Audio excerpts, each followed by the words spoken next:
Today we are going back to the Reddit review series and we are looking at this board on the screen now. So a few days ago, a Reddit user posted their project to the subreddit looking for feedback. It's a small microcontroller board with the basic functionality and USB capabilities. So we're going to review this design. It's a good little board, but like most first pass designs, it's got a few hidden things that need correcting. And obviously, I want to provide feedback to the user to get this board manufactured. So my goal for today is simple. I'm going to walk through the design and give them feedback they need to get this board right the first time. Obviously, I won't be able to cover everything because of the limited time that I do have. So let's first go through the schematic and then we'll look at the PCB design. So designing great PCBs is just one part of the journey. You also need a high quality manufacturer.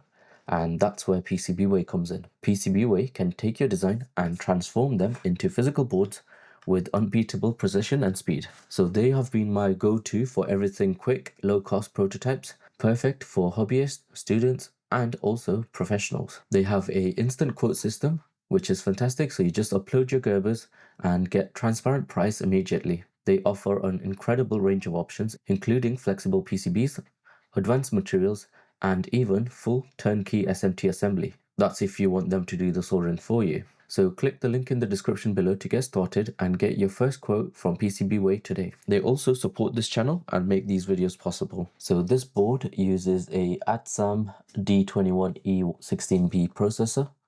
So I'm going to be looking at the datasheet, making sure we have met the minimum electrical requirements in terms of components and how to connect things up. And for that, I've got the pinout diagram on the schematic now. And I've also got a external reset circuit schematic that the ATSAM datasheet have provided. So let's first look at the reset circuit, just because there's clearly something wrong with it. So you can see this capacitor C4 is connected to pin 1, but the other end is also connected to pin 1 and ground.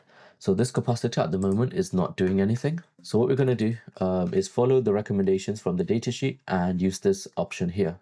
There is a secondary option if you want to follow that, and it's less susceptible to EMI. So if you care about that sort of thing, there is a second option that you can use. So what we need for this is a 330 ohm resistor after the button and a 100 nanofarad capacitor on the pin itself. Now normally how I've seen this is this resistor would be on this side, but this is the recommendation from the microcontroller, so I'm just going to use this. So let's grab a 330 ohm resistor from one of our libraries. Now we don't have a 330 ohm resistor, but we do have a 470 and a 220 in the library. So I'm just going to go with the 220 for now. Obviously, if I was using this like my own library, then I would replace these components because these values are hand typed in.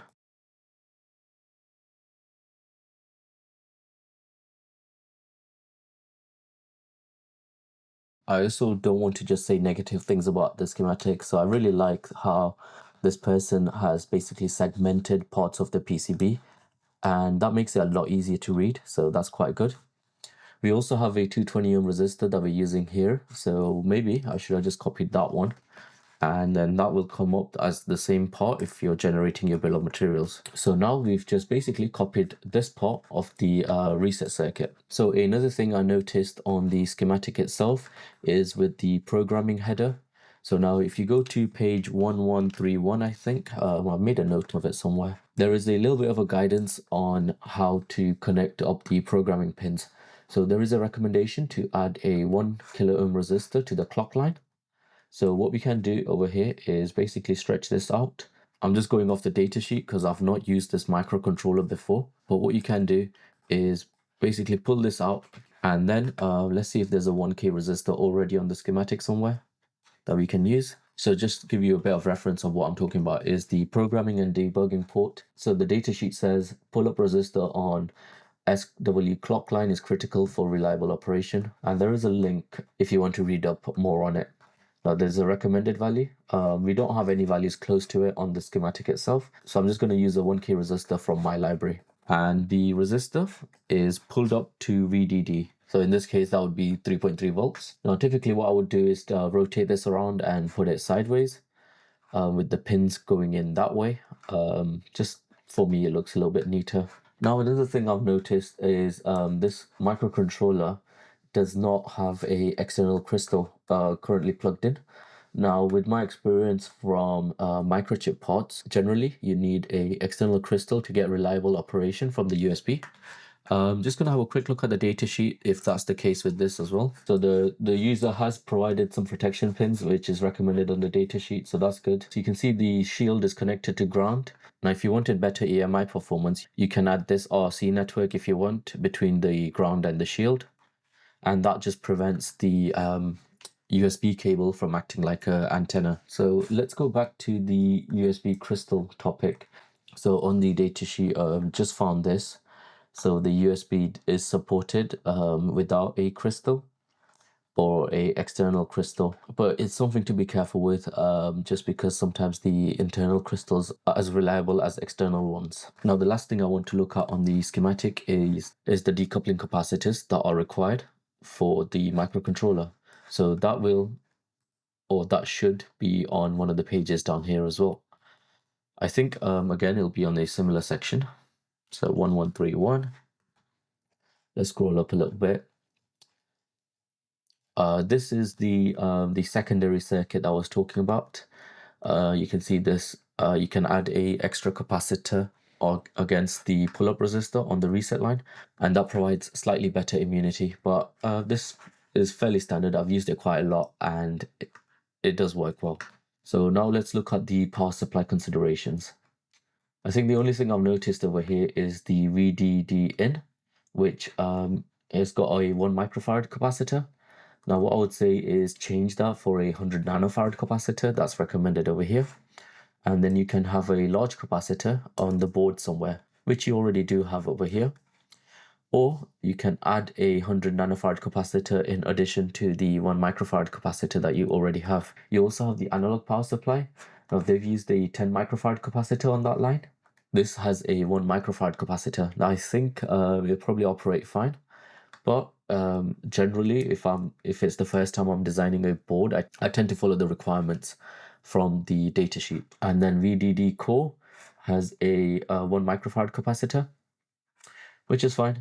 They've also added a 100 nanofarad capacitor. That's not going to do any harm, so you can leave that on. So the only thing I would say on this part of the schematic is add a 100 nanofarad capacitor on this part.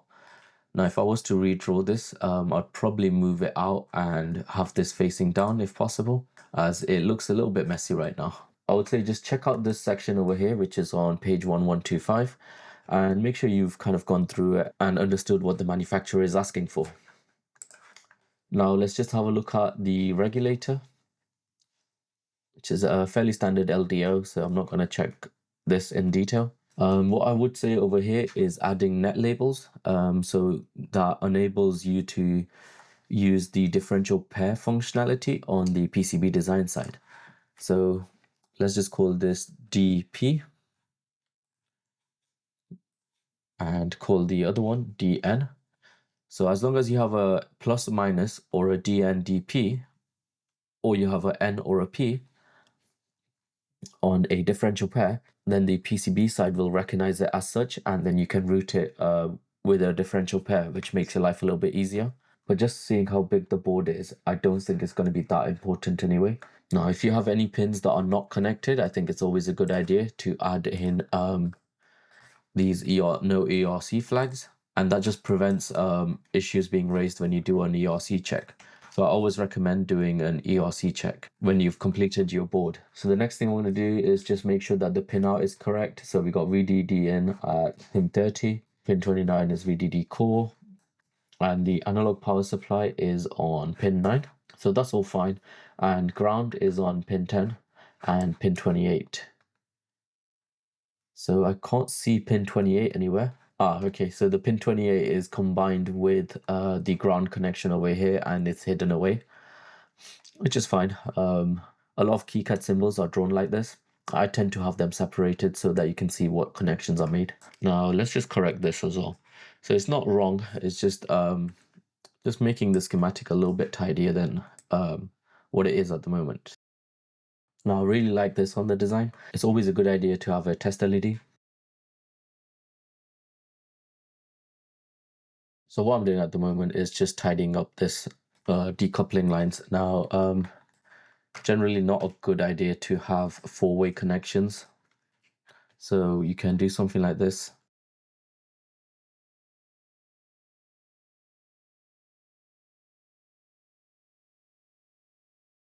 So I've just tidied up this part of the schematic, just going to space it out a bit more as well.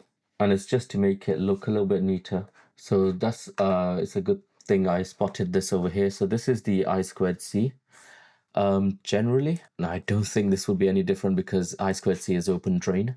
You would have these resistors as pull-up resistors rather than series resistors. So you'd connect them up something like this. Now 4.7K sounds about right for most applications. And then this will be pulled up to 3v3. So I squared C, generally, it's a pull-up rather than series. So the only reference I can find with pull-up resistors is this one over here, and it doesn't mention a value.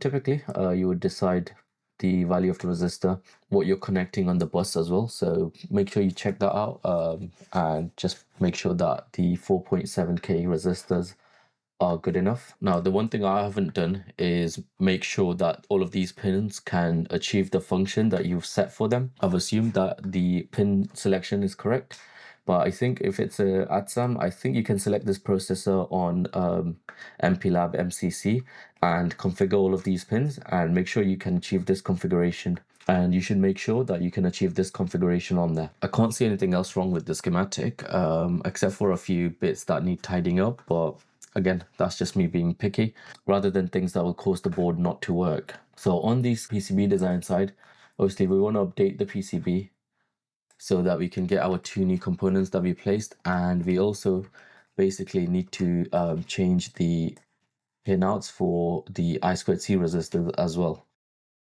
We have also just connected up this. Before it was just connected to ground on both pins, so we'll need to correct that. Now let me just go back to what it was before. Now one of the comments I left was that you can correct this by just moving some pins around. So essentially what I was saying is that you can move this component out the way, then this red wire can just go around and connect up to this resistor. Obviously that's no longer required, so I'm just going to delete the lines for now. It's up to you how you want to do this. So you can leave it in the place that it was. I'm just going to line it up with the holes, and we need to get 3v3 over here. So let's see what the closest 3v3 is. So yeah, it's not too far. We should be fine. This doesn't need a lot of current, so we should be just fine running it like this.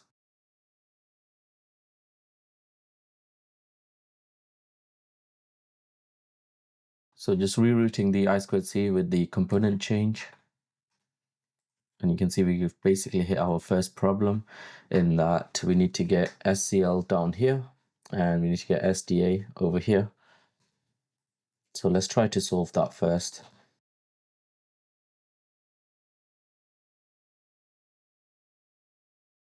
So this probably means we'll have to go on to the other side of the board to get the route in. But we have a broken ground plane over here anyway, so we should be fine.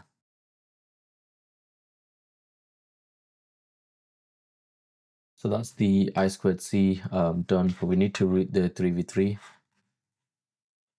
which is already on the blue line. So what I might do now, that because this is a reset pin, I'm just trying to give it a bit more space or a bit more clearance around the I squared C. Obviously it's difficult when it's right next to each other. Let me just finish routing the 3v3 line. And the only thing I'm worried about is getting rid of this ground connection. So let's go on the red line up to here, and then we'll transition to the blue. Take the blue from here to both of these resistors. We also have this R10 that we just added, which is the pull-up resistor on the J4.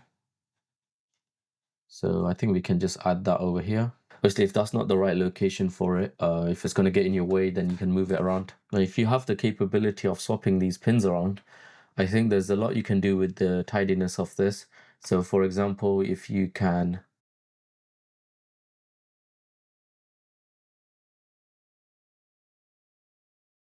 So I'm just adding the new capacitor that we've basically put on the board and getting rid of some of this. Now, I think you can get rid of the 1 microfarad capacitor if you wanted to. as I don't think it's strictly required, which might make your board a little bit less dense around here.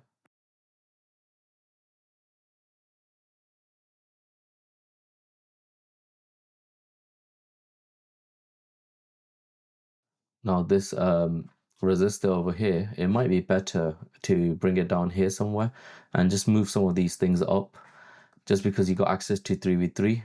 It would be a lot easier if you could if you could switch around some of these pins. Now I'm not sure if it's possible, but for example, if this could be ADC1, it would go directly there.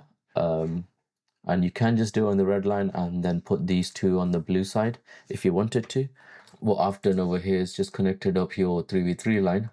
Now this is the main power that's going to the microcontroller, and it's coming through from over this side. And pin 9 is your analog power, so this is not the, I guess, the main. It's going to take a little current from here. It's going to take quite a bit of current from this side, I think. So you might want to have a look at this design that you have to get some thicker tracks onto this side. Now you can just route a thick blue line to over here, and that should work really.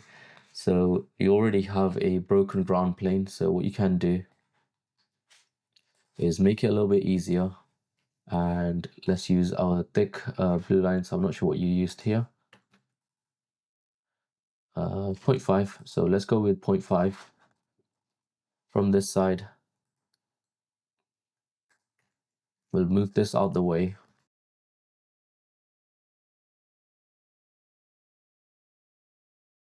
Now this, I just realized, is the USB line, so you probably want to prioritize this routing and route it as a differential pair rather than like this. So I think it's possible really. So if you move this out the way first, let's prioritize that. We've got VBus on this side over here, so we can route that first. Maybe rotate the component first.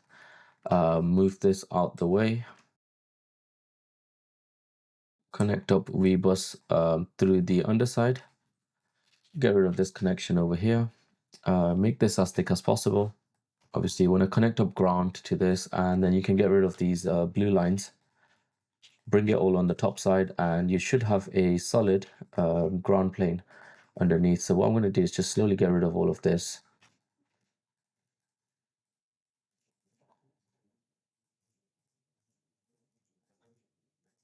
And let's see if you can route this as a differential pair, see how well that works. Now, obviously, we need to move this around a little bit so that we're not intruding on this component. But then we want to bring it back to the differential pair as soon as we can, which is probably somewhere around here. But then it also means that we need to create a little bit of space for the ground.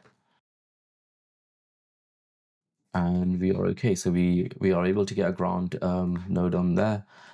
And we managed to route this as a differential pair. Now, the one thing I'd love to do is just make it a straight line over here. So let's see if we can achieve that. Straighter than what it was.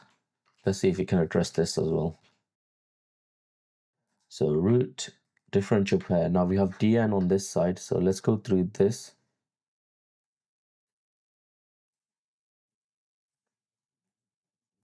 But what I want to do is I want to try and have these two lines. So let's see if we can force that. So root differential pair, and yep, we managed to force it.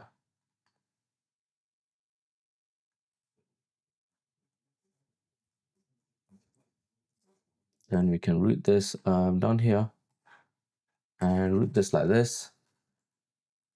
And that's the best we're going to get. You can move this resistor out of the way. It's not an important one.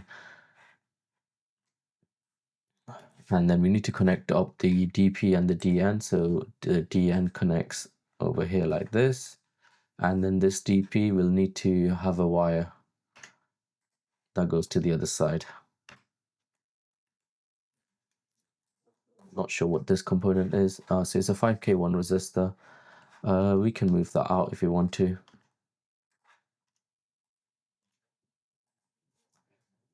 This ground is not required.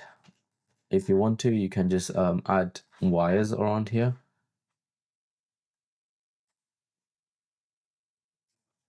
Maybe one inside. Now there is a module that you can download which does wire stitching for you.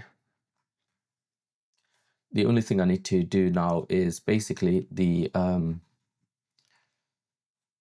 DP line, which needs to go over here. So I'll move this resistor slightly up, move this out a little bit. So as soon as I start deleting things, I know I'll need to delete a lot more. So yeah, let's just do it. So this is the diode and this is the fuse, I believe. Yep. So let's rotate this around, make it an easier connection, straight like this.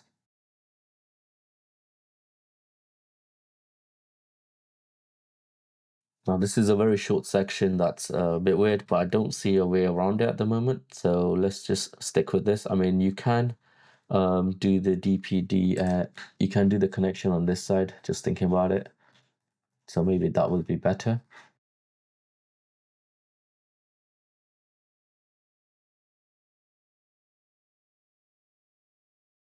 Now I'm not entirely happy with this, but I can't see the other way around at the moment. One of the things I will do is probably move this out the way. So this component is for the U1, which is over here. So I don't need this over here. So this is U1, pin 1, and this is a 10K resistor, so lower priority. This needs to be closer. And what that means is that we can move this one like this somewhere, and then move some of the other components out. If you want to, there's going to be a lot of change really, but I think it's possible. So this one can go sideways. This resistor can go something like this. It needs to connect up to that line there. So we can delete this line.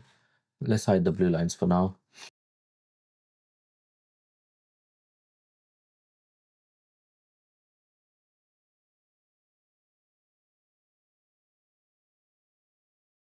Now, I really didn't want to get into this level of detail, but here we are.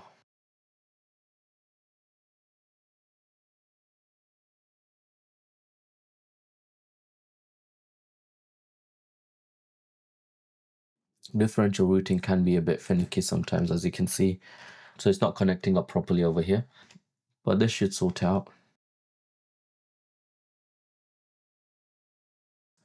So this is the VBus connection that we had earlier. Let's try and connect that up. So we can route it underneath this component without any issues.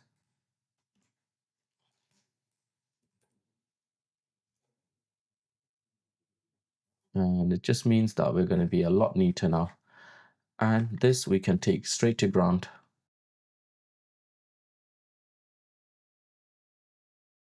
So I've just tidied up the USB-C protection side of things. I need to connect up the ground. We also have the 5K1 resistors that I need to connect up, so we can put that around the USB protection IC.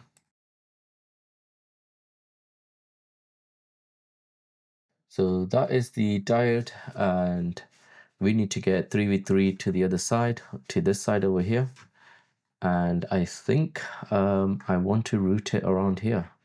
So avoid this massive cut in the ground plane. What's this? This is the push button. I'm going to leave it as is because sometimes you don't want to move components like that. This is the resistor. Let's keep that close to the reset pin, which is down here. We'll sort that out in a bit. And then what I want to do is go to the red line, and the 3v3 output is from here. This is the capacitor. This is the 10K reset resistor. So I can move that to here as well.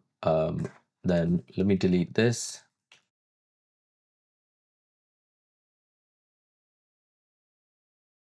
So we'll need to route these components in a bit, but they're in a nice straight line, so it makes it easy to kind of connect up.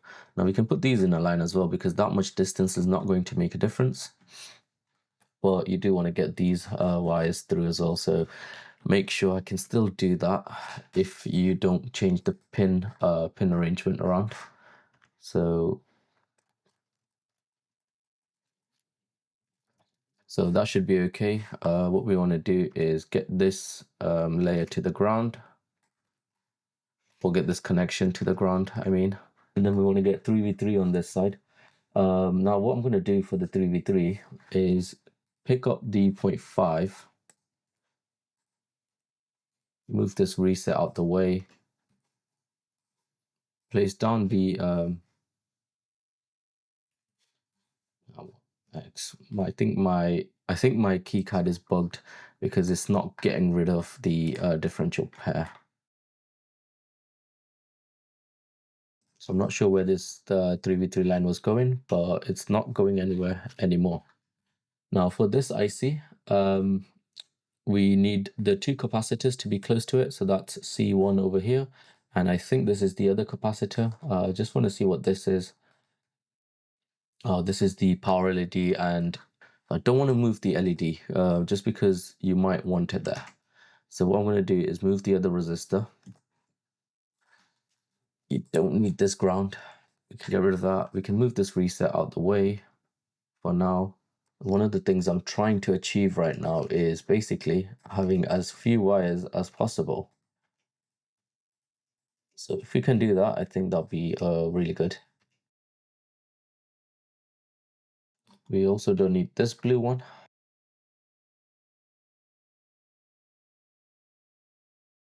Now, when running tracks like this, try to space them out. It just helps with the noise. Well, obviously in this case, I can't move this LED. If you can move the LED, then just move it somewhere else if you can.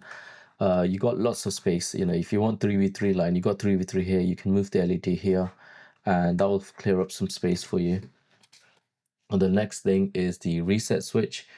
If you could move the reset switch to over here, that would be really good as well. I'm going to leave it as it is because I don't like moving components that interface to the outside world for this, because you might not be able to. So let's route the SDA and the SCL now.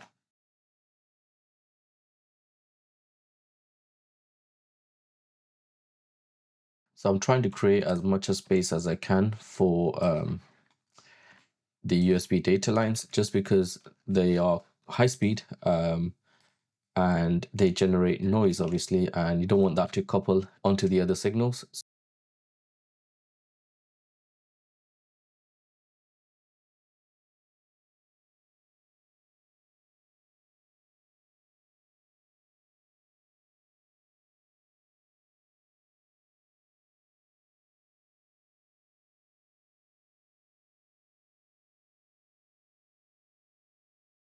So for some reason, the R9 component hasn't appeared on the PCB design.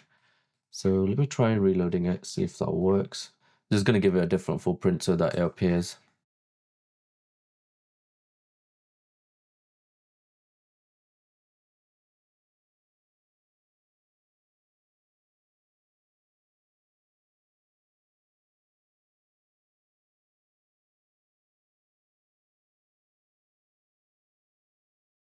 Now, if this reset pin can be moved, I think it'd be a good idea.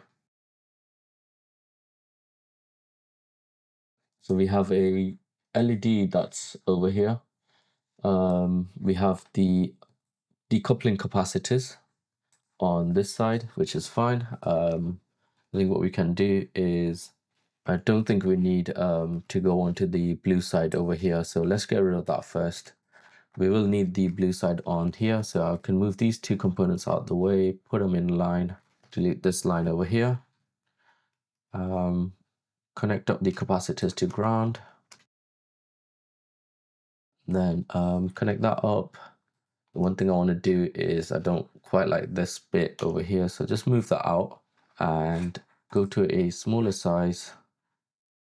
Just connect that up.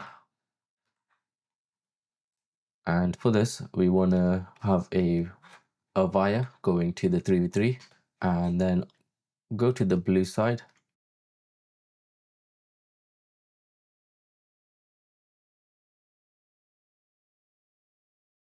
So we have a 3v3 that goes over here. Let's try to connect that up. Again, if you can move these LEDs to down here, so move these components up, move the LEDs down here, then you'd have a much simpler design over here. You'd still need this 3v3 line over here. I can't see a way around it at the moment, but routing to it would be much easier. So at the moment, I'm just going to do this, but I think you'll be able to move the user LED. I don't think you need it fixed in that position. And if you can, move the LEDs down here, move these two components up here, and you'll have a much easier time routing everything. Now, I really don't want to do a blue line to this reset. I think we can get this reset from this side. So let's try doing that. Let's move this out the way. Now, I think you can route all of this up now as you had it before with the wires. So I'm not going to do that, but it's basically, I haven't changed much, just created a bit more space so that you can do the routing. We can get rid of this red over here. This is fine, so the 3v3 is on here. We can get rid of the blue lines on this if you wanted to. So I think you can basically just go up and come down. So that's one gone.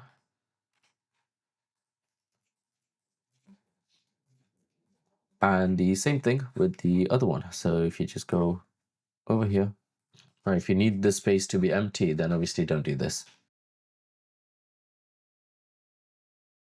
So I think we've tidied this up a lot more. Now, the board I remember seeing on Reddit had some silk screens over the pins, so obviously I recommend not doing that. This text I think can be a lot larger because 0.3 you probably can't print it. So if I was to kind of go to PCBWay, they will have a recommendation for their Silkscreen. So text character, minimum character width is 0.15, minimum character height is 0.8, and width to height is 125. Obviously you got 0.3 there, and I think 0.15 is the length. So let's go to 0.8, and 0.15 I think is the thickness rather than the, so just make sure that you correct that, just because it's not going to print well, or you won't be able to read it. Now the components I've added, I've got the silk screens on it. Obviously I think you've deleted most of the silk screens. Just you can generate a assembly drawing if you want to just, you know, check components and things like that. There are a few connections that we haven't done, but they're fairly easy to do. I think we did them before, so we can move this out the way and basically just route to ground and connect them up. We'll need to move all of this a little bit lower. Now the only connections that are left are these two over here. You can see some of the ground planes are not connected, like for example this one over here, but the idea is that you connect everything up with a wire to ground plane at the bottom, and you should have a solid ground plane at the end of this, but obviously there are some lines that we couldn't avoid. So if you look at this now, I think you can get rid of this. And this 3v3 line, let's see if it's possible to get rid of. You can potentially run a blue line up here, but I think just continue with this one. If once you have moved this component, it makes it a little bit easier. And then that's your main power connected. I would say, you know, make that 0.5. Don't need this. You can just go straight from here to the 3v3, or from here to 3v3 as well. I've tried not to interrupt the ground plane underneath the USB. And I think if you can find some space, just move pins away from here, but run it as a differential pair so you're not messing up the spacing. In terms of differential pair, it depends, the thickness and the separation that you have depends on the type of dielectric you have, and your PCB manufacturer. So you might want to go to like PCBWay's website and find out what they need to be. But something this short, I don't think it'll matter at all. Again, if you can move the button over here, it'll get rid of this line and this blue line, which would be really good. So the button and the R9, if you could move it here, that'd be really good. If you could move the LEDs and the resistor that goes with the LED somewhere here, then that'll give you a bit more space to space out all of these lines. So basically a little bit better for noise. I think I would prefer to route all of the blue lines on this side. So keep the ground plane underneath over here like unbroken. So if you could do that, so once like the reset is moved, you can move this 3v3 on this side and then keep a small blue line going to this 3v3, because this the analog input won't need much power.